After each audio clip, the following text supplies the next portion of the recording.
Hello, Tom Barnett here again with another story behind the illustration, the 39th in the series. Please note the hot link beneath this embedded video. That link takes you to the full YouTube playlist of the series. Not for everyone, but really interesting, I think, for people regarding the creative process involved here. Namely, how to summarize a chapter full of strategic concepts in such a way as to make it obvious, its core ideas, to the reader. Here, we're trying to convey a number of points about Europe, or more specifically, the EU. First, it's an established multinational entity. Second, it welcomes new members. Third, it has a clear and complex process for accepting those new members.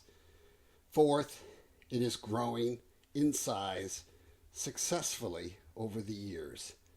This is the image we ended up with. So, how did we get there? First off, let's reference the rule set attached to gained membership. It is a vast and complex process. It takes years to accomplish.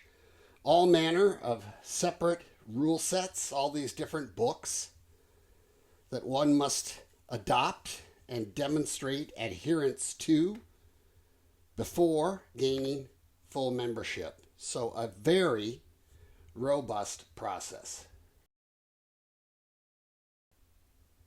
When I saw this political cartoon during the period I was drafting the manuscript, I was immediately drawn to it.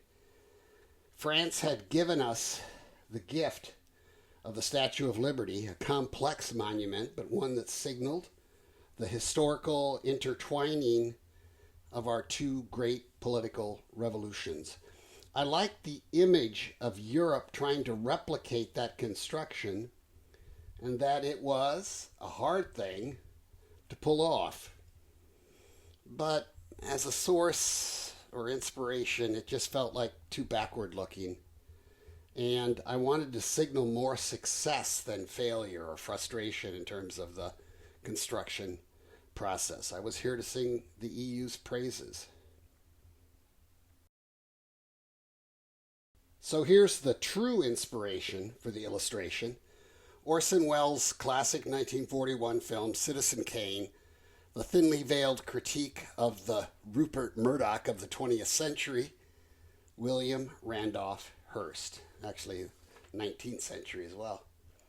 I, by the way, used to cash checks from the Hearst Corporation when I was a contributing editor to Esquire magazine. And I always got a slight kick out of that. Here, in particular, is the political rally shot I wanted to emulate.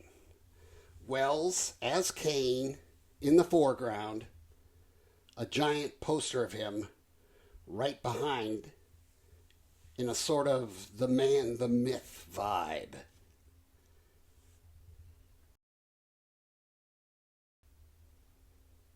Jim Nuttall, our chief illustrator, took a crack at the image and went for full blow up at first, with the flag pin as the central image, all those stars and more being added. I got to admit though, looking at this now, I kind of wonder about that handkerchief in the front pocket there. Kind of vaguely looks like somebody's giving the world the middle finger there. I'm going to have to ask Jim about that, if he was doing anything subtle there. A second iteration from Jim. We got the lens pulled back a bit, and really we were kind of doing the big poster in the back image more clearly now. So we get more face in. We get the addition of hands resting on the shoulders, giving one a sense of brotherhood among states, and a positive, festive kind of emotion, which is what we were looking for. But here was my frustration. I really wanted this lady Ursula von der Leyen, current president of the European Commission, to be the implied political icon of the illustration. And so I asked Jim to regender the illustration. Oh my. Jim did so, and, at my request, more completely replicated the small, big framing mechanism of the Citizen Kane shot, which I shared with him at that point. In a second iteration, we had Jim define our political leader more positively, open-armed, per the implied meaning of the drawing, new members.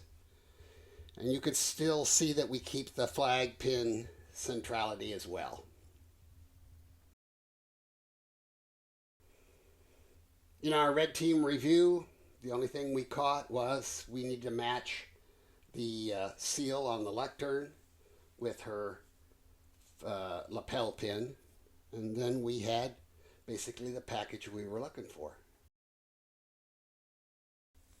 And that's the story behind this, to me, wonderfully evocative image that captures ambition and accomplishment and speaks to a future where, by the way, women are increasingly in the political lead.